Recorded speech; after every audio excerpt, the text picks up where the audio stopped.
በስመ አብ ወወልድ ወመንፈስ ቅዱስ አሐዱ አምላክ አሜን። ብፁዕ አባታችን አቡነ ሉቃስ የሲያትል ሀገረ ስብከት ሊቀ ጳጳስና የቅዱስ ሲኖዶስ አባል፣ መላከ ብርሃናት አባ ገብረ ስላሴ የገዳማችን መምህር፣ አይንተ እግዚአብሔር ካህናት፣ ወንድሞች ዲያቆናት፣ የቤተ ክርስቲያን ፈርጥ የሆናችሁ መዘምራን፣ እግዚአብሔር በቤቱ ትቀደሱና ትባረኩ ዘንድ የጠራችሁ ምእመናንና ምእመናት እንደምን አደራችሁ? እንደምን አደራችሁ? የወደደን ያከበረን በደሙ የዋጀን ልዑል እግዚአብሔር ዛሬም ዘወትርም ለዘላለሙ የተመሰገነ ይሁን። እንኳን ለታላቁ በዓል ለቅዱስ ሚካኤል አደረሳችሁ። የምታመልኩትን ዛሬ ምረጡ። የትምህርታችን ርዕስ የምታመልኩትን ዛሬ ምረጡ የሚል ይሆናል። እግዚአብሔር አምላክ ለኔ የምናገርበትን አንደበት ለናንተም እንደ ሊዲያ የተሰበረ ልቦና ይስጠን። የምታመልኩትን ዛሬ ምረጡ። ቃሉን የተናገረው በእግዚአብሔር ዘንድ መወደድን ያገኘ ከእስራኤል ወገን የሆነ ታላቁ ነቢይ ኢያሱ ነው። ኢያሱ እስራኤላውያን በምድረ ግብጽ በነበሩበት ሰዓት ስቃያቸውን አብሮ ያየና የተረዳ፣ መከራቸውን የተካፈለ፣ እግዚአብሔርም ድል አድርጎ ከባርነት ባወጣቸው ሰዓት ያንን የድል ሐሴት የተካፈለ፣ በመጨረሻም ምድረ ርስትን ከሁለት ሰዎች ከወረሷት መካከል አንዱ የሆነ ታላቅ ሰው ነው። ኢያሱ መልአኩ በአካል እየተገለጸለት ቅዱስ ሚካኤል እያናገረው ሕዝቡን ይመራ ሰራዊቱን ያሰማራ የነበረ ሰው ነው። ይህ ሰው በመጽሐፍ ቅዱስ ባስተማረበት በተናገረበት በመጨረሻው ዘመን ለሕዝቡ የተናገረው ቃል ነው። ሕዝቡን ጠንቅቆ ያውቃል። ለሕዝቡ እግዚአብሔር ያደረገለትን ውለታ ጠንቅቆ ይረዳል። በመጨረሻ ሰዓት ሊሰናበታቸው ሕዝቡን ወደ ሴኬም ጠራ ነው የሚለው። ኃይለ ቃሉን ከመጽሐፍ ቅዱስ አነብላችኋለሁ። መጽሐፈ ኢያሱ ምዕራፍ 24 ከቁጥር 14 እስከ 15 በእግዚአብሔር ስም አነባዋለሁ። አሁንም እግዚአብሔርን ፍሩ፣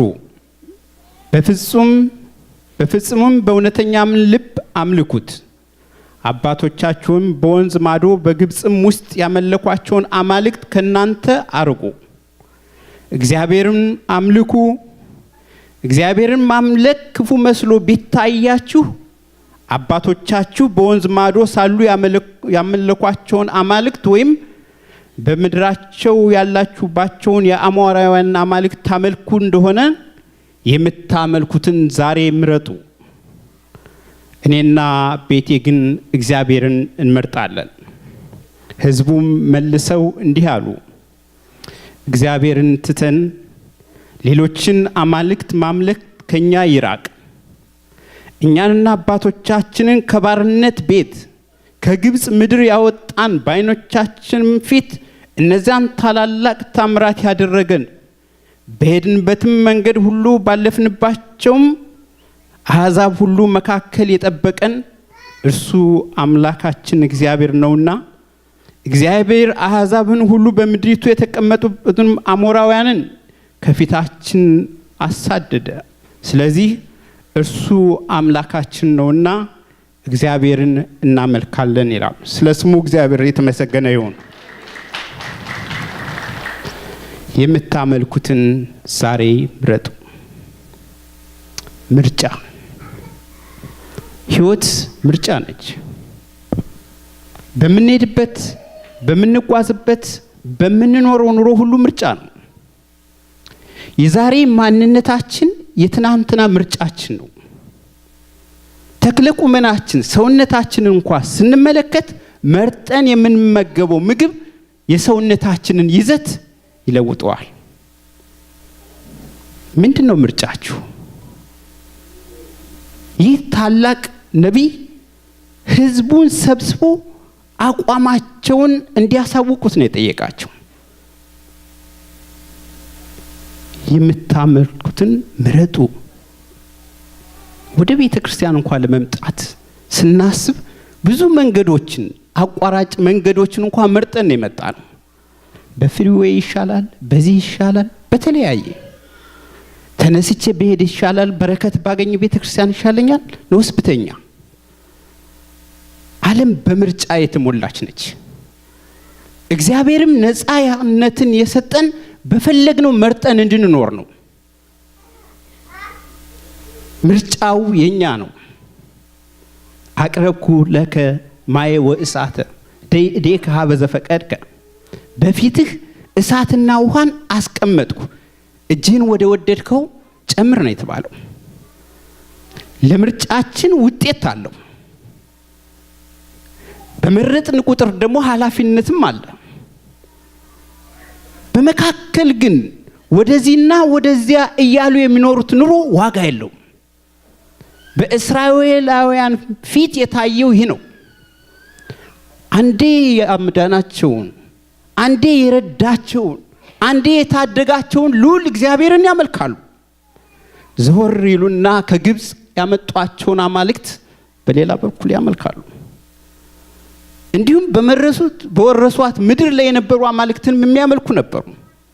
ለዚያ ነው ኢያሱ ሰብስቦ እግዚአብሔርን ማምለክ መልካም ሆኖ ካልታያችሁ ከግብጽ ያመጣችኋቸውን አማልክት ወይም በምድሪቱ ያገኛችኋቸውን አማልክት ምረጡ፣ ተከተሉ፣ ዛሬ ምርጫችሁን አሳዩን ያለው። የምታመልኩትን ዛሬ ምረጡ።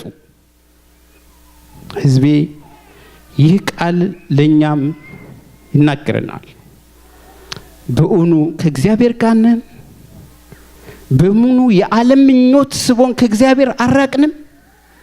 በአንድ በኩል በረከት እናገኝ ዘንድ ወደ ቤተ ክርስቲያን እንገሰግሳለን። በሌላ በኩል የዓለም ፍትወታት፣ የዓለም ምኞት፣ ጥልና ክርክር በላያችን ይነግሳል። በአንድ በኩል የጽድቅን ሸማ እንለብስ ዘንድ እንሻለን። በሌላ መልኩ ጉዟችን የተለየ ይሆናል። የምታመልኩትን ዛሬ ምረጡ። ምርጫ ጠቃሚ ነው። በሕይወታችሁ በሚገጥማችሁ ምርጫ ላይ ውሳኔ ካልሰጣችሁ አደጋለሁ። ወሳኞች ምርጫ ሲቀር ወሳኝነትም አለ። ታላቁ የአሜሪካ ፕሬዝዳንት ሬገን የሚባለው በሕይወት ውስጥ እንዴት ወሳኝ መሆን እንዳለበት የተማረውን ከሕይወቱ ሲናገር መጽሐፍ አንብቤያለሁ። በአንድ ወቅት አክስቱ ጫማ ልታሰራለት ወደ ጫማ ሰሪ ቤት ይዛው ሄደች ይላል። እንዲሁ እንዳሁኑ በተለያዩ ግሮሰሪዎች ወይም ጫማ ቤቶች ጫማ አይገኝም ነበር፣ ተሰርቶ ነበር። ይህ ሰው ወደ ጫማ ቤት ሰሪ ቤት ሲሄድ ጫማ ሰሪው ሹልቴክስ ወይስ ራውንድ ይሁንልህ ክብ ይሁንልህ ብሎ ይጠይቀዋል። በዚያን ሰዓት መወሰን ስላልቻለ ላስብበት ብሎ ሲያቅማማየውና አስብበትና ና ብሎ ይልከዋል። በሌላ ቀን መንገድ ላይ ያገኘው ጠየቀው፣ አልወሰነምና ዝም አለው። በሳምንቱ ሁለቱን የተለያዩ ጫማዎች ላከለት፣ ሹልቴክስና ራውንድ አድርጎ ማለት ነው። በዚያን ጊዜ በህይወቴ ከዚህ ተማርኩኛል። ሁለት ጫማ ማድረግ አችልም። አንተ መወሰን አንቺ መወሰን ካልቻሽ ሌላ ይወስንብሻል። በህይወታችን ላይ ሌላ ይወስናል። የአባይን ነገር እኮ ማሰብ ነው። አባይ ከራሳችን ፈልቆ አቅም አቅቶን ወይም መወሰን ተስኖን ባለመገደባችን ሌሎች ወስነው አትገድቡም ትገድባላችሁ። አዎ ከሞኝ ደጃፍ ሞፈር ይቆረጣል ነው የሚባለው። እንደዛ በህይወት መወሰንን እንማር። ዛሬ ግን የምናገራችሁ ታላቅ የሆነውን ምርጫ እንድትመርጡ ነው። ህይወታችሁን የሚቀይር አኗኗራችሁን አስተሳሰባችሁን ሁሉ የሚቀይር የሚታደጋችሁን እግዚአብሔርን ምረጡ ነው። ኢያሱ ይህን ተናገራቸው። ሲናገራቸው ዝም ብሎ አይደለም። መጽሐፍ 24ን ብታነቡት ከመጀመሪያው ጀምሮ እግዚአብሔር በግብጽ ምን አይነት በደል እንደደረሰባቸው ገለጸላቸው። እንዴት እንዳዳናቸው ነገራቸው። የእግዚአብሔርን መግቦት፣ የእግዚአብሔርን ታዳጊነት፣ የእግዚአብሔርን ርህሩህነት ገለጸላቸው። በቂ መረጃ ሰጥቶ ነው ምረጡ። ለመምረጥ መጀመሪያ በቂ መረጃ ማግኘት አለበት። ለመምረጥ ከእውነተኛው ከምንጩ መቀዳት አለበት። አዳምና ሔዋንን እግዚአብሔር ከፈጠረ በኋላ ዕፀ በለስን አትብሉ ብሎ በነፃ ፈቃድ እንዲኖር ሲያደርጋቸው የፈጣሪያቸውን ቃል ከመስማት ይልቅ የፍጡሩን ከውጭ ያለውን የእባብ ድምጽ ሰምተው የተሳሳተ መረጃ ይዘው ወደ ተሳሳተ ውድቀት ደርሰዋል። ኢያሱ የምትመርጡትን ዛሬ የምትከተሉትን ምረጡ ሲል በቂ መረጃ ሰጣቸው። እስራኤላውያን ወደ ምድረ ግብጽ በአንድ ወቅት ወርደው ነበር። በረሃብ ምክንያት፣ በችግር ምክንያት በተለያዩ አገሮች ያለ ነው። ሰው ሲራብ ይሰደዳል፣ ሰው ሲቸገር ይፈልሳል። እስራኤላውያን ግን በዘመኑ እነ ያዕቆብ እነ ዮሴፍ ሲሰደዱ እግዚአብሔርን ይዘው ነው የተሰደዱት። ከእግዚአብሔር ጋር ነው አብረው የተሰደዱት። እግዚአብሔርም እነሆ እግዚአብሔርን የሚከተል ሰው ምንድነው ታላቅ ኃያል ይሆናል እንጂ ይባረካል እንጂ አይጠፋም። እና አብርሃም በተሰደዱ ጊዜ እግዚአብሔር አብሯቸው ስለነበር በምድሪቱ በረከት በዛላቸው። እነ ያዕቆብ በተሰደዱ እነ ዮሴፍ በተሰደዱ በአሕዛብ ላይ በግብጽ ላይ ሹመትን አገኙ። ነገር ግን ችግሩ ዘመናት ሲቆጠሩ ትውልዶች ሲለዋወጡ እግዚአብሔርን የሚፈሩ ትውልዶች ተለውጠው ከአሕዛብ ከግብጽ ጋር ያሉ አማልክትን የሚያመልኩ ትውልዶች ተገኙ። ብዙም ጊዜ የኛም ፍርሃት እኮ እንደዚሁ ነው። ወደዚች ምድር መተን ስንኖር እግዚአብሔርን እንፈራለን እናከብራለን። ግን ትውልዳችን እየተከተለ ሲሄድ ልጆቻችን የኛም መልክና ባህሪ ሃይማኖት ይስራሳሉ ይስታሉ ብለን እንፈራለን። ከዘመናት በኋላ አስተሳሰባቸው እየተለወጠ ስለሚሄድ ያ ሕዝብ ከእግዚአብሔር ተለየ። ግን በዙ ዮሴፍን የማያቅ ሌላ ንጉስ ተነሳ ነው የሚለው። በዚያን ሰዓት እነዚህ እስራኤላውያን እየበዙ ነው፣ ምድሪቱን እያጣበቡን ነው። ነገ ጠላት ቢነሳ አብረው ወግተው ያጠቁናሉ፣ ጥለውንም ይሄዳሉና ኑ ግፍ እናብዛባቸው አሉ። እጅግ አስጨንቀው ገዟቸው ነው የሚለው። እንቅልፍ በማጣት ብዙ ሌቱንም ቀኑ እንዲሰሩ ህንፃ እንዲገነቡ አደረጓቸው፣ በጅራፍ እየገረፉ።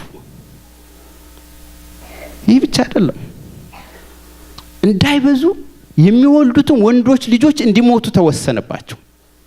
እናት አመጣ ወልዳ እስኪለሞት ሲታዘዝ እጅግ ግፍ በዚያን ጊዜ በዛ ነው የሚለው። እንዲያውም አባቶች ሲተርኩልን ምንድን ነው የሚሉት? ራሔል የምትባል ሴት ምጥ ይዟት እጡብ እያቦካች እያለ ጽንሷን ልትገላገል ወጥቼ እባክህ ምጥ ይዞኛል ባለችው ሰዓት ምንድን ነው ያለው? እዚያው አምጠሽ ልጆችን እርገጫቸው ነው ያለው፣ እጡቡን ያጸነዋል ነው ያሏት። ግፍ ሲበዛ ወገኔ እንዲህ ነው። ግፍ ሲበዛ እንዲህ ነው። አመፀኞች ነበሩ። ያ ትናንትና ትውልድ፣ ያ የትናንትና ህዝብ በእስራኤል ላይ ግፍ ሰርቷል። እስራኤል ዘነፍ ዛሬም እየተሰቃዩ ነው። እኛ ስለ ትናንትናው ትውልድ እንናገራለን። እኛ ስለ ትናንትናው ትውልድ እንዘክራለን። እኛ መልአኩ ታድጓቸው ስላወጣቸው እስራኤላውያን እንናገራለን። በዓሉን እናከብራለን።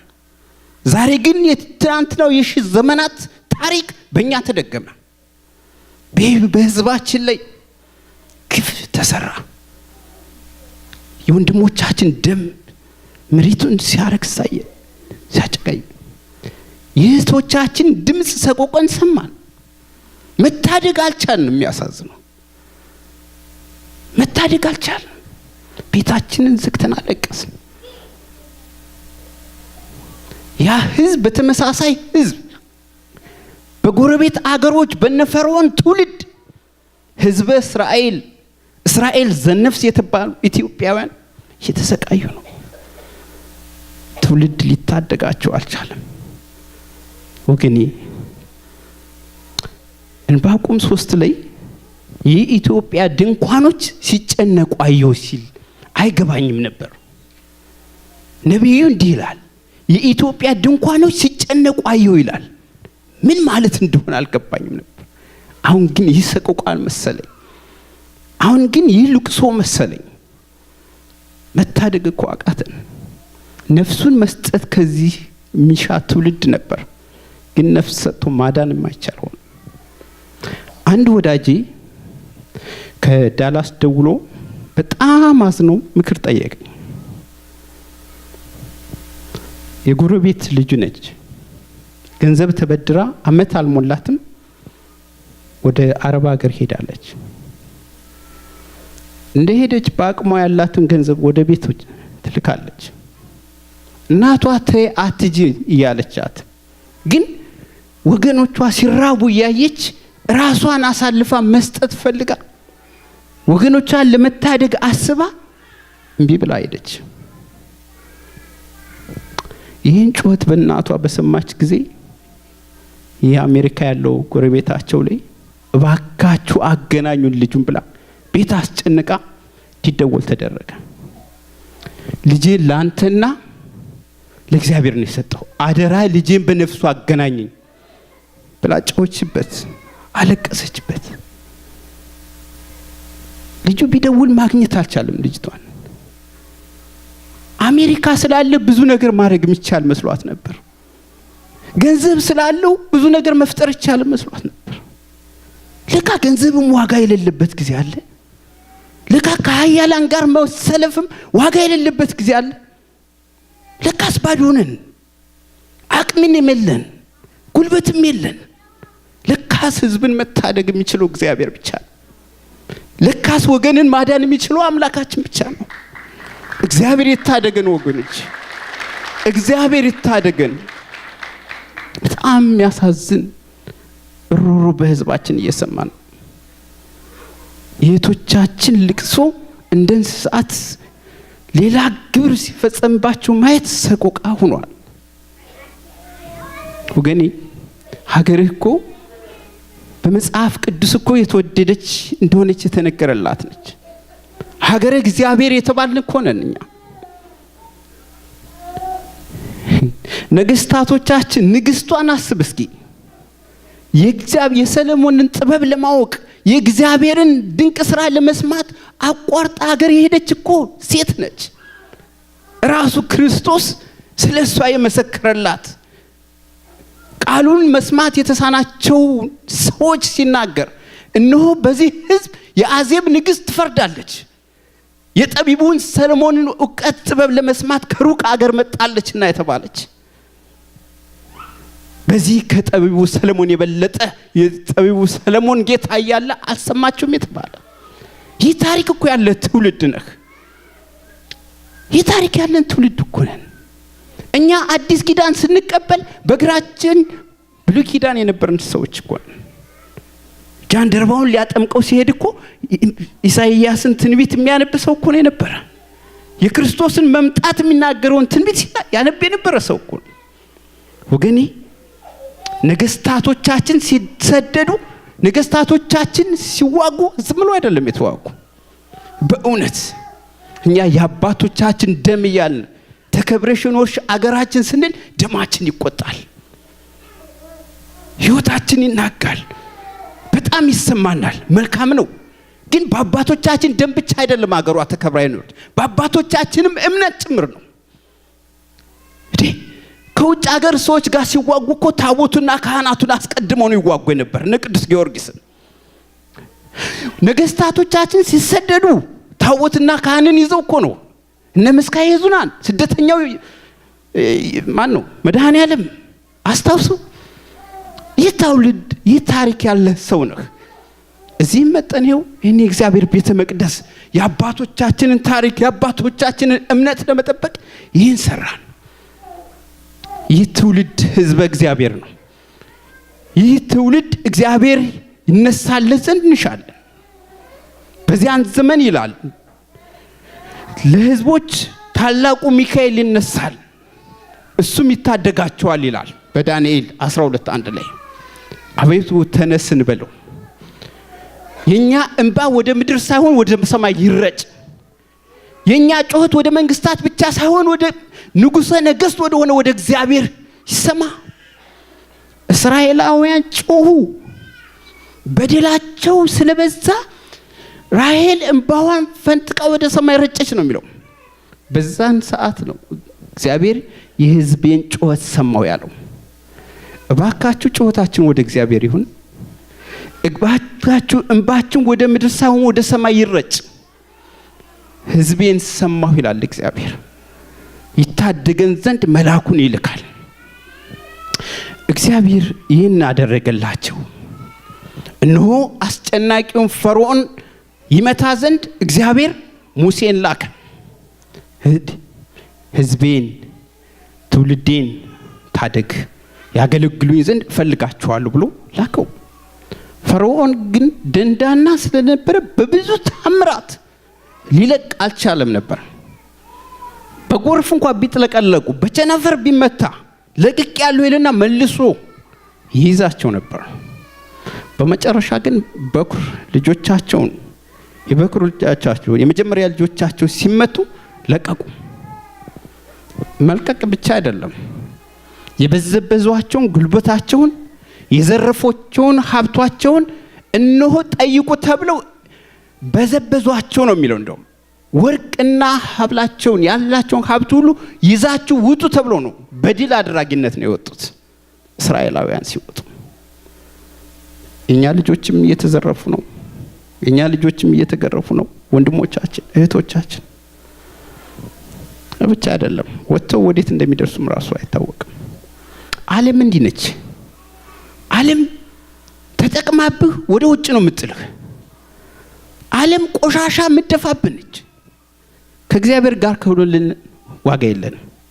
ጠንካሮች መሆን መቻል አለብን በሚደረገው ድርጊት ሁሉ።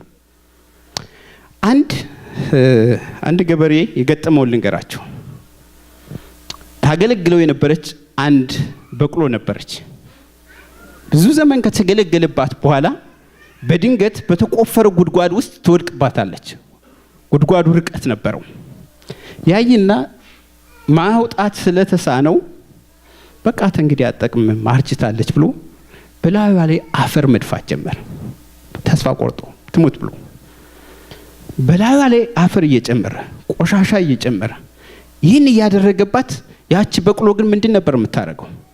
የተጨመረባትን ቆሻሻ ታራግፍና ወደ ላይ ከፍ ትላለች። ታራግፈዋለች ላይ ሲጨምሩባት እያራገፈች በዚያ ላይ ስትቆም፣ ሲጨምሩባት እያራገፈች በዚያ ላይ ስትቆም ጉድጓዱ ሲሞላ እሷ ወጣች። አያችሁ፣ እንዲህ ልትወጣ ይገባል። ዓለም ሲያሳድድህ፣ ዓለም መከራ ሲያበዛብህ፣ ጣጣው ሲበዛብህ አንተ ድል አድርገህ መውጣት መቻል አለብህ። ጠንካራ ሰዎች መሆን አለብን። ለወገንን ለመታደግ አንድ መሆን፣ የሚመጣብንን ፈተና ሁሉ መቋቋም መቻል አለብን። የዛ ነው ህዝቡን መታደግ የሚቻለው። ጠንካራ ስንሆን ነው። ሙሴ በፈርዖን ቤት ያደገ ልጅ ነበር ነው የሚለው። የህዝቡን ስቃይ አይቶ ግን የፈርዖን የልጅ ልጅ መባል እምቢ አለ። ከህዝቡ ጋር መከራን መቀበል መረጠ። ብድራቱን ትኩር ብሎ ተመልክቷል። ምርጫ ያያችሁ ከምቾትና ከድሎት በኃጢአት ከሚገኝ ምቾት ጮማ መቁረጥ ከህዝብ ጋር መሰቃየት ይበልጣል። እንዲህ ስትመርጡ ነው እንዲህ የእግዚአብሔርን ዓላማ ለማስፈጸም ራሳችሁ መስዋዕት አድርጋችሁ ስትመርጡ ነው እግዚአብሔር ወደ ከፍታ የሚያወጣችሁ። ለዛ ነው ሙሴ ተነስ የተባለው። ምርጫችሁ ከማን ጋር ነው? ዛሬ ምረጡ ነው የሚለው። ምርጫችን ከእግዚአብሔር ሕዝብ ጋር ይሁን። ምርጫችን እግዚአብሔርን ማምለክ ይሁን። እግዚአብሔር ያንን ሕዝብ አስወጣው። ሙሴ እየመራ ወጣ በድል አድራጊነት በታላቅ ድንቅ ስራ። ወደፊት እየገሰገሱ ያለ ግን ሌላ ፈተና መጣ። ባህረ ኤርትራ ላይ በፊታቸው በጎንና በጎን ደግሞ ገደል፣ ትልቅ ተራራ ማለፍ የማይችሉት። የሚያሳዝነው ከኋላ ፈርዖን ሐሳቡን ቀይሮ ምን አደረገ? ተከተላቸው። መሃል አጣብቂኝ ውስጥ ገቡ ይላል። መውጫ ቀዳዳ አጡ። በዚያን ሰዓት ነው ህዝቡ እንግዲህ ውጡ ሲባል ሁሉም ነው የወጣው። እግዚአብሔር የተመሰገነ ይሁን። ግን ሲያዩ ወደፊት መራመድ እንዳይችሉ ባህሩን፣ ወደ ጎንና ወደዚህ ማምለጥ እንዳይችሉ ገደሉና ተራራውን፣ ወደ ኋላ እንዳያሸገሽጉ የፈርዖን ህዝብ ሲከተለው ጭንቅ ሆነ። ሙሴ ሆይ አሉ ተከትሎ ተወሰኑ ሰዎች፣ በግብጽ መቃብር ስለሌለ አወጣን በምድረ በዳ እንድንሞት አሉት።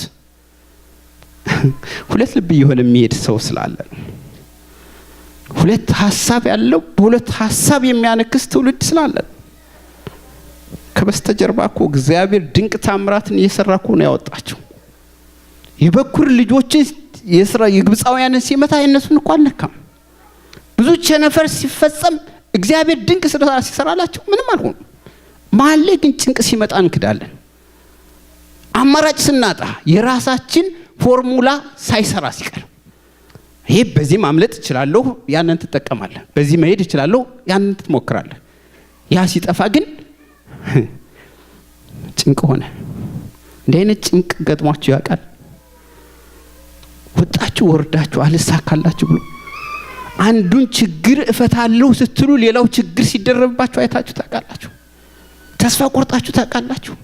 መውጫ የለኝም ብላችሁ አስባችሁ ታውቃላችሁ? በቃ አለቀልኝ ህይወት መኖር አልችልም ብላችሁ አስባችሁ ታውቃላችሁ? እንዲህ ይሆናል እኮ። የሚታደግ እግዚአብሔር ነው ወገኔ። እግዚአብሔርን የመረጠ ሙሴ እንዲህ ባስጨነቁት ሰዓት ዝም ብላችሁ የእግዚአብሔርን ማዳን ይሁን። በፊታችሁ ከኋላችሁ የምታዩቸውን ግብፃውያን ወደፊት ፈጽሞ አታዩቸውም ነው ያለ። ምርጫው እግዚአብሔር የሆነ አማራጩን ሳይሆን የሚያየው የመረጠውን ጌታ ነው የሚያየው። አማራጭ ቢጠፋ እንኳን እግዚአብሔር አማራጩ ነው፣ እሱ ታምራትን ይፈጥራል። ያን ጊዜ ነው ሙሴ ተነስና ባህሩን ክፈል የተባለው። መልአኩ የዛን ጊዜ ነው ተነስቶ የታደጋቸው። ባህሩን ከፍሎ ሲያቋርጡ ይላል ፊት ይመራቸው የነበረ መልአክ ቅዱስ ሚካኤል ይረዳቸው የነበረ መልአክ ከኋላ ቆመ ነው የሚለው። ይሁንና ዛሬ እኮ የምናከብረው በዓላችን ነው። እባክህ ቁምልን ልንለው ነው። እባክህ ስለ ህዝባችን ቁም፣ ስለ ወገናችን ተነስ ልንለው ነው። ከኋላቸው ቆመ አለ። ከኋላ ጠላት ይመጣል። አይ ከፊት ይመራሃል፣ ከኋላም ይጠብቃል። እግዚአብሔርን ካመለክ እንደዚህ ነው የእግዚአብሔር መልአክ ይመጣል። እግዚአብሔርን በሚፈሩት ዙሪያ የእግዚአብሔር መልአክ ይሰፍራል ነው አይደል የሚለው? አይደለም? አታምኑም? አዎ። ያን ህዝብ የእግዚአብሔር መልአክ ከበበው። ፀሐይ እንዳይበላው ክንፉን ጋረደለት፣ ደመና አለበሰው። ጠላት ከኋላ ሲከተል መልአኩ ከመሃል ገባ ነው የሚለው። የእግዚአብሔር አምድም የሳት ከመሃል ገባ። እነሱ ወደፊት ሄዱ፣ እነዚያም እያዩ ተከተሉ ይላል። ባህርን ቆርጦ ሲያልፉ ልክ ሲጨርሱ ይላል በትርን አንስተህ ባህሩን መታ ተባለ። ሙሴ ባህሩን መታ፣ ጠላትን በዚያ ሰጠመ ነው የሚለው። ትዕቢተኛ ይሰጥማል፣ እልህኛ ይሰጥማል። በብዙ ታምራት በብዙ መመለስ የእግዚአብሔርን ድምጽ መስማት የተሳነው ትውልድ ይጠፋል።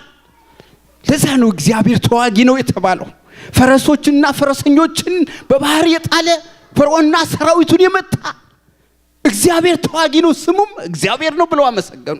ስሙ ለዘላለም የተመሰገነ ይሁን። ክብር ለሱ ይሁን። እግዚአብሔር የተመሰገነ ይሁን። ስሙም እግዚአብሔር ነው አሉ። ባህራትና ቀላያት እኮ የሚገዙለት ጌታ ነው። ሰማያት የሚገዙለት ጌታ ነው።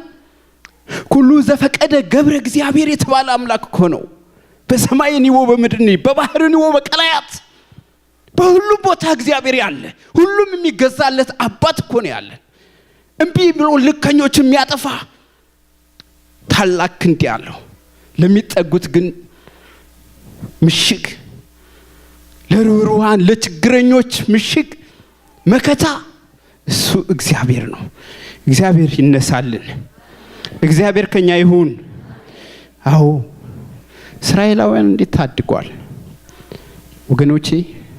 ዛሬ የምናመልከውን እንምረጥ። በሁለት ልብ ከመጓዝ በአንድ ልብ እንጓዝ። በመለያየት በመነቃቀፍ በተለያዩ ነገሮች ከምንጓዝ አየነው እኮ ህብረታችንን፣ አየነው እኮ ውበታችንን።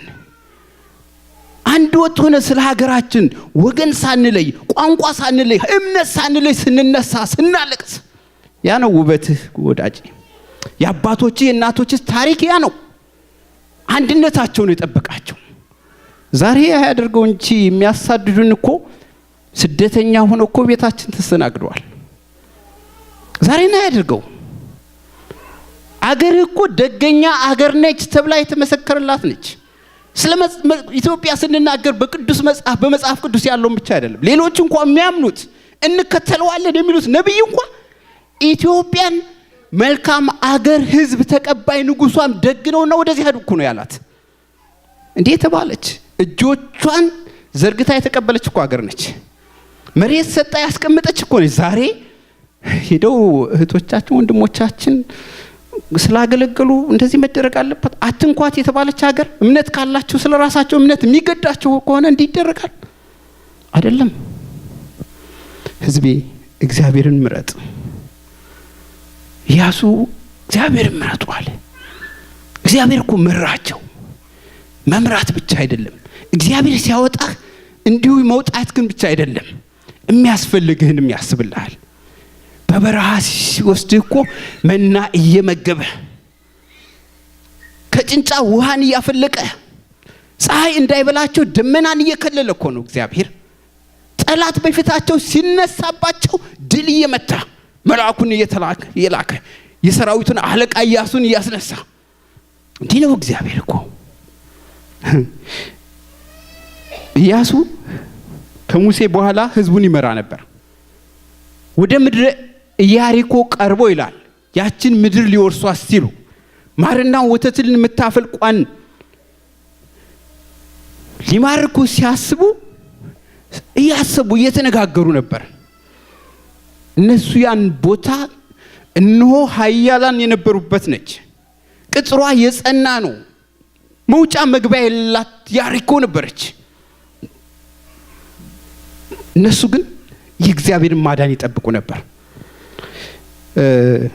ኢያሱ 5:14 ላይ እንዲህ ይላል፣ አንድ ሰው ሰይፉን ይዞ ኢያሱ ቆሞ አየው ነው የሚለው።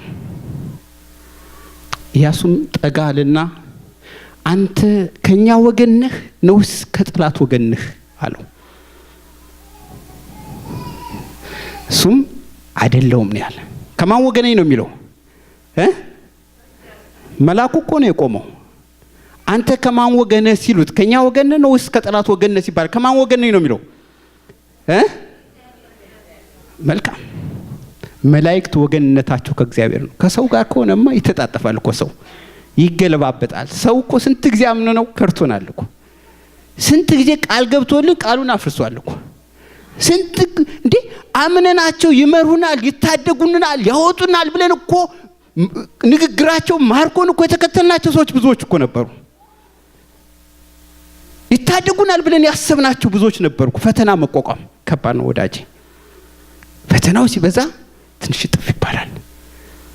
እግዚአብሔር ነው እኮ ማይታጠፋባት ዘላለማዊ ታማኝ ፍቅር ያለው የዘላለም ፍቅር ያለው አባት እግዚአብሔር ነው። ሩህሩህ አባት መጋቢ አባት እግዚአብሔር ነው። እሱን ምረጡ የምንለው ለዛ ነው። እሱን የመረጠ አይወድቅም። ያን ታሪክ ወደ ኋላ መጣለሁ። አንድ ታሪክ ትዝ አለኝ። አንድ ልጅ አንድ ነጋዴ ኮንትሮባንድ ነጋዴ በረሃ አቋርጦ ሲሄድ የያዘውን ንብረት ጥላ ላይ አርፋለሁ ብሎ ትልቅ ጓዙ ገደል ገባበት። ሻንጣው ማለት ነው። በቃ የሚያወጣው የሚያወርደው እንዴት ያንን ብርና ወርቅ ያለውን ጓዝ እንዴት አወጣዋለሁ ብሎ ጨነቀው ይላል። ከዚያ አንድ እረኛ አየ። አንድ ወጣት ልጅ አንድ መላ መጣለት። ይህን ልጅ በገመድ አስሬ ወደ ውስጥ ብልከው ያወጣዋል፣ ከዚያ ጎትቷል ብሎ አሰበ። ገንዘቡንም ወረታውን ከፍለዋለሁ ብሎ ልጁን ጠራው። ልጁ መጣ። አንተ ልጅ እነሆ የደከምኩበትና የለፋውበት ሀብቴ እዚህ ወድቋል፣ ይታያል። አዎ ይህን ብታወጣልኝ ብዙ ገንዘብ እሰጥሃለሁ አለው። እሺ አለው። በገመድ አስሬ ልካለሁ፣ እሺ አለው። ከዚያ ብድግ አለና ልጁ መንገድ ቀጠለ። ና እንጂ ወዴት ልትሄድ ነው አለው። አባዬን ልጠራው አለው። ለምን? አይ ወደ ውስጥ ስገባ ገመዱን የሚይዘው አባዬ ነው አለ። አንተ ብከብድ ትለቀኛለህ፣ አባዬ ግን አይለቀኝም አለ። እግዚአብሔር እንዲህ እኮ ነው። እግዚአብሔር አምላክ እንዲህ ነው። እኛ ስለከበዳቸው እኮ የገፉን ሰዎች አሉ። እኛ ስለ እንረዳቸዋለን እናግዛቸዋለን ብለው እኮ ያዙን እኮ ጥለውናል እኮ። ችግር ሲመጣብህ እኮ ሰው ይልቃል። የማይከዳህ የማይጥልህ እኮ እግዚአብሔር ነው። ስትጠፋ እኮ አዳም ወዴት አለ ብሎ እኮ የጠራባት ነው። ቃል ኪዳኑን ሲያፈርስበት በአዲስ ቃል ኪዳን የታረቀ ጌታ እኮ ነው ያለን።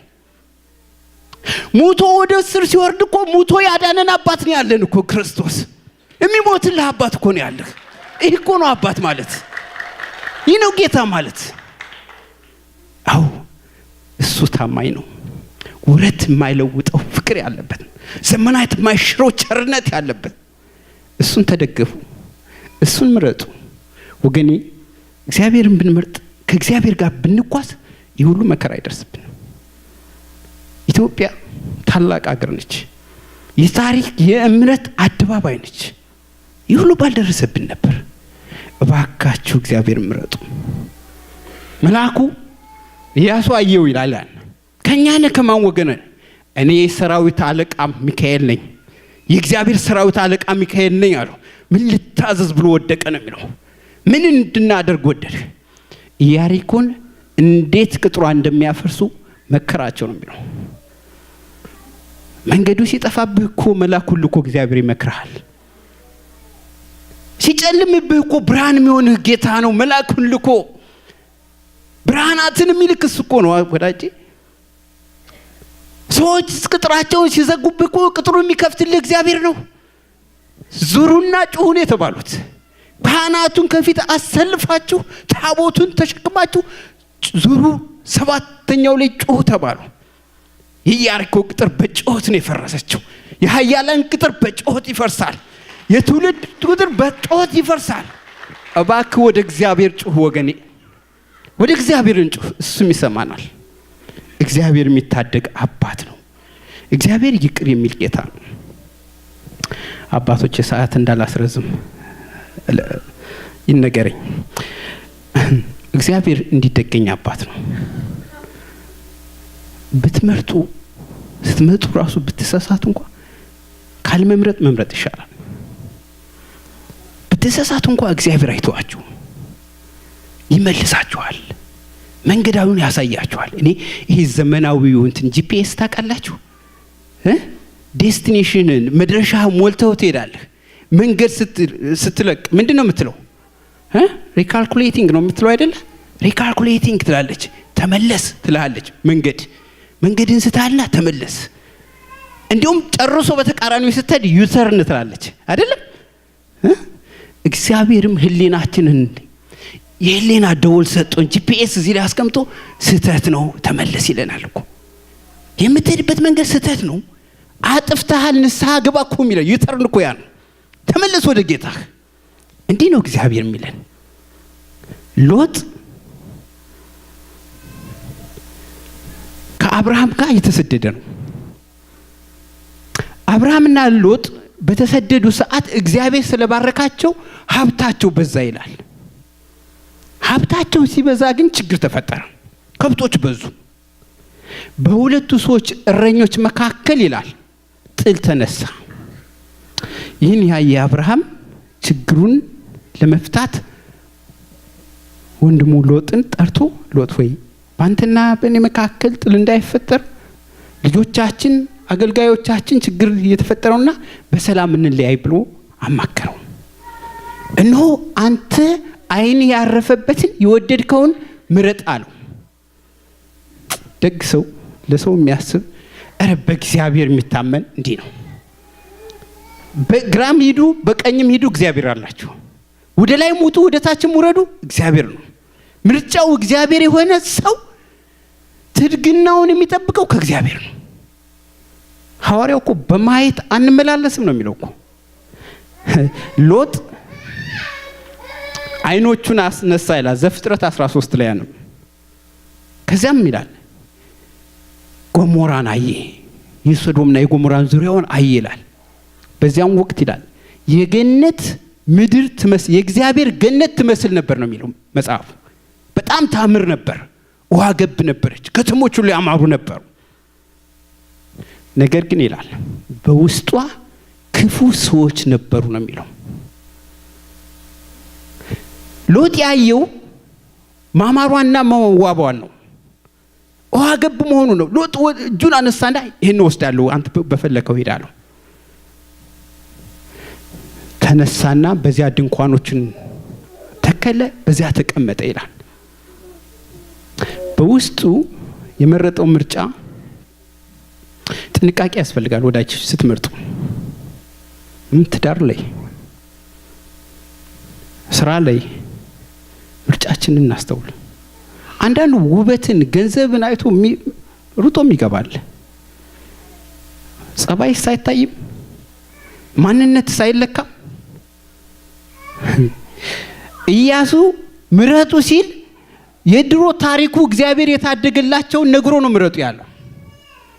መረጃ ሰጥቶ ባክግራውንድ ቼክ ማለት ነው። ወደ ኋላ ስራ ስትገቡ ምንድነው ባክግራውንድ ቼክ እንባላለን አይደል? ገንዘብ ስንጠይቅ ክሬዲት ሂስትሪ ይባላል አይደል? ለትዳርም እኮ ባክግራውንድ ቼክ አለ። ክሬዲት ሂስትሪ ይታያል እኮ። ህይወታችሁ መልካም እንዲሆን የተሻለ ኑሮ እንዲኖራችሁ የምትመርጡት ሁሉ የተጠና ይሁን። ሎጥ እነዚያ ውስጥ ያሉ ሰዎች እነማን እንደሆኑ ቢያቅ ባልገባ ነበር፣ ግን ሄደ በዚያም ተቀመጠ ይላል። የአንድ ሰው ምርጫ የቤተሰብን ህይወትም ራሱ ያናጋል። እናንተ ስትመርጡ ቤተሰቦቻችሁን ምርጫችሁ ይወስናል። በልጆቹ በቤተሰቡ የደረሰበትን በጎሞራ በሶዶምና በጎሞራ ወደ ኋላ ታዩታላችሁ። ቤተሰብ መልካም ኢያሱ እኮ ያለው ምንድን የምታመልኩትን ዛሬ ምረጡ፣ እኔና ቤቴ ግን እግዚአብሔርን እናመርጣለን እና ምንድን ያለ እናመልካለን ያለው። አያችሁ፣ እኔና ቤቴ ግን እግዚአብሔርን እናመልካለን። መልካም ቤተሰብ ነው፣ ጥሩ ቤተሰብ ነው። በእውነቱ ቤተሰቡን በአንድ አቋም የሚመራ ሰው አለ፣ በእቅድ የሚመራ ሰው አለ፣ ለእግዚአብሔር የሆነ ሰው አለ። አስቸጋሪዎች እኮ ነናል። አንዱ ልጅ ወደ ፕሮቴስታንት ይሄዳል፣ አንዱ ወደ ካቶሊክ፣ አንዱ ወደ ናይት ክለብ። እንዲህ እኮ የተለያየ ቤተሰብ እኮ ነው ያለን።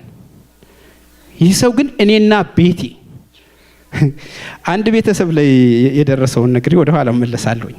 ወደ ሎጥ ቤተሰቦቹን እናትና አባት የተለያዩ ሐሳብ። እናት ልጇ ቤተክርስቲያን ሄዶ ዘማሪ እንዲሆንላት ጎበዝ ተማሪ እንዲሆንላት ትፈልጋለች። እናት ታስተምረዋለች፣ ሄድ ትሏለች። ማማ ማን ነው የፈጠረሽ? እግዚአብሔር ነው የፈጠረህ። መጀመሪያ እግዚአብሔር ሔዋንና አዳምን ፈጠረ፣ ከዚያ ሰው ሁሉ ተባዛ ምናምን እያለች ታስተምረዋለች። አባትየው እንደ ኤቲስት ነገር ነው፣ ወደ ቤተክርስቲያን መሄድ አይወድም፣ ዘመናዊ ነገር ነው። ሲጠይቀው እንዲህ አይነት ጥያቄ ሰው የተፈጠረው ከዝንጀሮና ከጦጣ መሰል ነው ይሏል። ልጁ ይምታታበታል። ትዳሩ አንድ መልክ ያልያዘ እኮ ለልጆች ራሱ አስቸጋሪ ነው። ከዚያ እዚያ ሲጠይቅ ይሄንን ነገር ከአዳምና ከሔዋን የበዛ ነው ትለዋለች። እዚህ ሲጠይቅ ከዝንጀሮ ነው።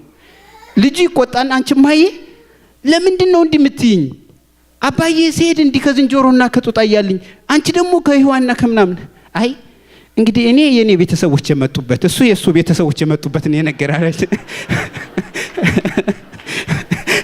እንዴ የተምታታ ይወጣል። እባካችሁ አንድ ህይወት እንያዝ፣ አንድ መልክ ይኑረን፣ አንድ መልክ ይኑረን። ሎጥ ተሳሳተ። ሎጥ ምርጫው የተሳሳተ ነበር። በዚያች ምድር ገባ ይላል። በዚያች ምድር ገብቶ ሲቀመጥ ህዝቡ መጥፎ እንደሆነ ሲያይ ደነገጠ። ነገር ግን ይላል ያዕቆብ ራሱን ጻድቅ አርጎ ያስጨንቅ ነበር ይላል። ራሱን ጻድቅ አርጎ ተቀመጠ ነው የሚለው። አያችሁ ቦታ ሰውን አይለውጠው። በርግጥ ደካማ ለሆነ ሰው በቀላሉ ይለወጣል። ብዙዎች ስንቶች ተለውጠናል እዚህ መሰላችሁ። ድሮ ዘማሪ የነበራል፣ ድሮ አገልጋይ የነበራል፣ ድሮ ለቤተ ክርስቲያን የሚጨነቅ የሚያስባል ነበረ። አሁን ግን ሁሉ ጥሩ ወደ ሜዳ ነገሮች ስለተሟሉልን እምንበላው እምንጠጣው ስላገኘን ዘመናትና ታሪክ እኮ አይታወቅም። እግዚአብሔርን አትርሱ ባካችሁ። ሎጥ ራሱን አስጨንቆ ተቀመጠ ይላል። እግዚአብሔር የሰዶምና የጎሞራን ኃጢአት ሲመለከት ሊያጠፋት ወደደ ነው የሚለው። በዚያን ጊዜ እግዚአብሔር መላእክትን ላከ። ሁለቱም መላእክት ወዴት ነው የሄዱት? ወደ ሎጥ ቤት ነው የሄዱ። ብትስቱም ከተመለሳችሁ ምርጫችሁ እንኳን የተሳሳተ ቢሆን ግን ከእግዚአብሔር ጋር ስተታችሁን አርማችሁ ከተቀመጣችሁ እግዚአብሔር አይረሳችሁም። ቦታ ብትስቱ ወደ እግዚአብሔር ከመጣችሁና ከእግዚአብሔር ጋር ከጸናችሁ እግዚአብሔር መላእክትን ልኮ ያድናችኋል። ሁለቱን ይላል ቤተሰብን ይዘውጣ ተባለ። እነሆ ይህች ምድር ልጠፋ ነው ተባለ። ከዚያም በኋላ ያንን ቤተሰብ ሲያማክር ዘገየ ይላል። ሁለቱ መላእክት መጥተው ልጆቹንና ሚስቱን ሎጥን ይዘው እየተጣደፉ ወጡ ነው የሚለው። የእግዚአብሔር መልአክ በጭንቅ ሰን ይታደጋል። የእግዚአብሔር መልአክ በጥፋት ቦታ ላይ በክፉ ቦታ እንኳን ብትሆን ከእግዚአብሔር ጋር ከሆንክ እጅህን ጎትቶ ያወጣል። እግዚአብሔር እኮ እንድትጠፉበት አይፈልግም። እግዚአብሔር እኮ ወዶና መርጦ የፈጠራችሁ ትውልዶች ናቸው። ሎጥና ቤተሰቡን ይዞ ወጣ ይላል። ግን አንድ ትእዛዝ ተሰጥቷቸው ነበር። ወደ ኋላ ዞራችሁ እንዳታዩ። በመላክ እጅ እንኳን ተይዘህ ምርጫ አለ፣ ማየት ወይም አለማየት። የሚደንቅ እኮ ነው። እንዳታዩ ግን ብታዩ የዚያ ውጤት ተካፋይ እንደሆናችሁ ተነግራችሁ። የሎጥ ሚስት ግን ይላል እንደውም አባቶች ሲናገሩ ወይ ሀገር የሰዶም እግዚአብሔር ባላወቀ ፈርዶ አደረገሽ ነዶ ብላ ዞር ብላ ስታይ የጨው ሐውልቱን አቀረች ይላል። ዙራችሁ አትዩ ወደ ዓለም። እግዚአብሔርን ዛሬ ምረጡ። እግዚአብሔርን በመላእክት ያስጠብቃችኋል።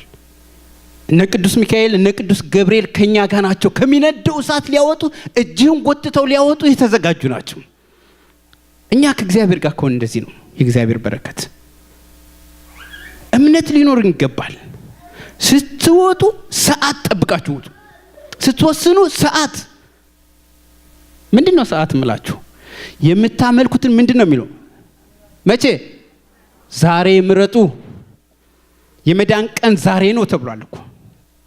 አበሻ እንደውም ታይም ላይ በጣም ችግር አለብን ነው የምንባለው።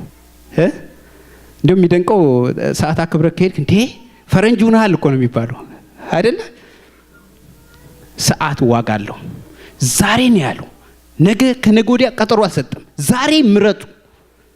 እንደውም በሰይጣናት ላይ ምንድን የእግዚአብሔር መላእክት እኛን ለማገልገል ይሮጣሉ፣ ሊታደጉን ይፋጠናሉ።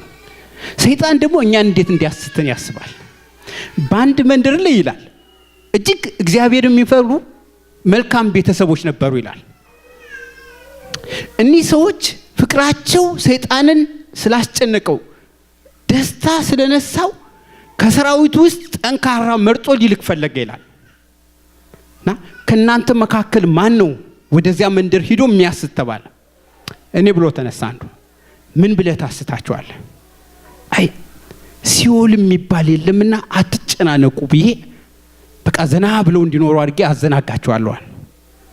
አይ እሱ አያዋጣም።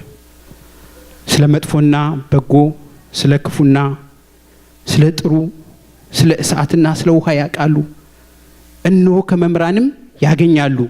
ስለዚህ አይሆንም ተቀመጥ ተባለ። ከሱ የጠቆረው ደግሞ ተነሳ። እኔ ሄዳለሁ አለ። ምን ብለህ ታስታለህ ተባለ። እኔ ሰማይና ምድር የፈጠረ እግዚአብሔር የሚባል የለም፣ ዝም ብላችሁ ተቀመጡ። ብዙዎች አሉ አይደል ኤቲስቶች፣ አሁን እግዚአብሔር የለም ብለው የሚያስቡ አሉ አይደለ? እግዚአብሔር በተፈጥሮ ይታወቃል። በመምህራኑ ይገለጥላችኋል። አንተም ተቀመጥ ተባለ። ከነሱ ከሁለቱ የጠቆሩ አንዱ ተነሳ ነው። ከዚያ እኔ ሄዳለሁ አለ። ምን ብለህ ታስታችኋል ተባለ። አትቸኩሉ፣ ተረጋጉ፣ የሚያጣድፍ ነገር የለም ብዬ አስታችኋል፣ ሄድ ተባለ። ብዙዎቻችን የምንስተው በመዘናጋት ነው። ብዙዎቻችን የምንወድቀው ጊዜን በመስጠት ነው። ነገ ከነገ ወዲያ እንዴው ትዳር እንኳን ብዙ ምርጫ መጥቶልን እንኳን ስንቶቻችንን ሳንጠቀምበት ይቀርና የምርጫም እኮ የምግብ ብቻ አይደለም፣ ኤክስፓይሬሽን ዴት አለው እኮ። የሆነ ነገር መምረጥ ተስኗችሁ አመልጧችሁ ወይኔ በመረጥኩ ወይኔ እሺ ባልኩት ነው ብላችሁ አታስቡ። ከዛሬ 3-4 ዓመት በፊት እኮ በዚህ ሴሚስተር ወይም በዚህ ኳርተር ሄጄ እማራለሁ ያለ ሰው እኮ ነበር። መወሰን ስላቃርተው እስከ ዛሬ ድረስ እማራለሁ ያለ። ወስኑ። ህይወታችን እንዲሻሻል ከፈለጋችሁ መወሰን ነው። ወሳኝ ሰዎች መሆን አለብን። ስንወስን በእምነት እንወስን። እግዚአብሔር ከኛ ጋር እንደሆነ አስበን እግዚአብሔር እንደሚታደገን በእምነት አውቀን በእምነት አንዳንዱ ዝም ብሎ በዘልማድ የሚመላለሳል። ኤልሳ የሚባል መቼም የመላኩ በዓል ስለሆነ ከመላእክት ጋር ነገሮችን ላይ ይይዝ ብዬ ነው። ስለ መላእክት ጠባቆት ተራዳይነት እንድናቅ። ኤልሳ የእግዚአብሔር ነብይ ነበር። ሁለተኛ ነገሥት 6:17 አሁን የምነግራችሁ ታሪክ። ይህ ሰው እግዚአብሔርን የሚፈራ እግዚአብሔርን የሚያከብር ከእግዚአብሔር ጋር ኑሮ የሆነ ምርጫው እግዚአብሔር የሆነ ሰው ነበር።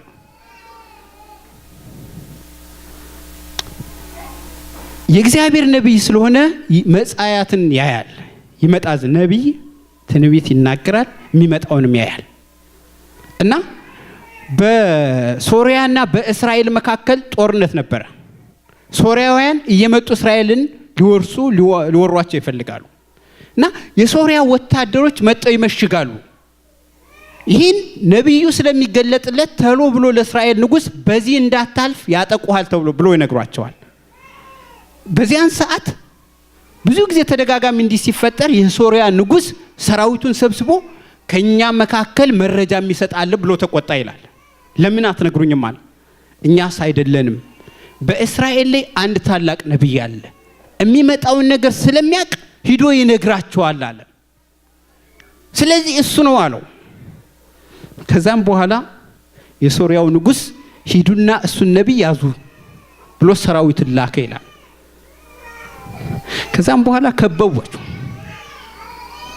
እንግዲህ አንድ ነብይ አንድ አባት ከአንድ ጎጆ ከአንድ ቤት የበለጠ ነገር የለው፣ መሳሪያ ትጥቅ የለው። ብዙ ሰራዊት ግን ከበበው። በጧቱ አገልጋዩ ጋያዝ ተነሳ ይላል። ተነስቶ ሲያይ ብዙ ሰራዊት ከቧቸው ሰይፍና ጎመድ ይዞ አየ ይላል። በዚያ ደነገጠ። ወዲያውኑ ወደ ነብዩ ሄደና ተከበናል፣ ነብዩ ሆይ ምን ይሻለናል አለው። ይሄን ጨርሳለሁ፣ ህፃናት የሞቃቸው መሰለኛል። ተከበናል አለ። ከዛም በኋላ ምንድነው የሚለው? ከኛ ጋር ያሉት ከነሱ ጋር ካሉት ይበልጣልና አትፍራ ነው ነብዩ። እምነት ማለት ይሄ ነው ወዳጄ።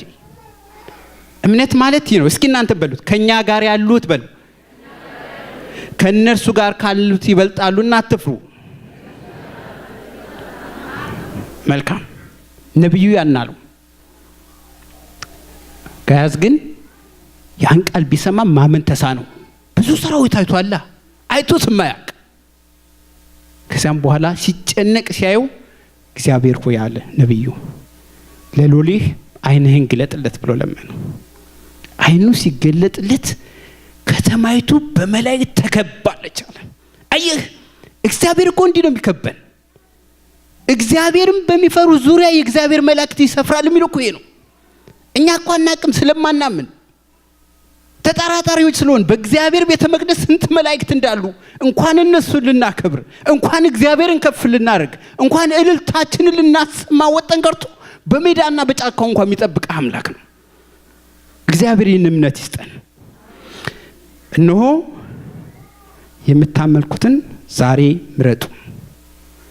ስትመርጡ በመረጃ ያለውን ነገር አይታችሁ ምረጡ። ስትመርጡ ጊዜን ተጠቅማችሁ ምረጡ። ስትመርጡ በእምነት ምረጡ። እግዚአብሔር አምላክ ሕዝባችን ይታደግ፣ ወገናችንን ያስብ፣ ይርዳልን። ዘላለማዊ ሕይወት ያወርሰን። ወስብሐት ለእግዚአብሔር።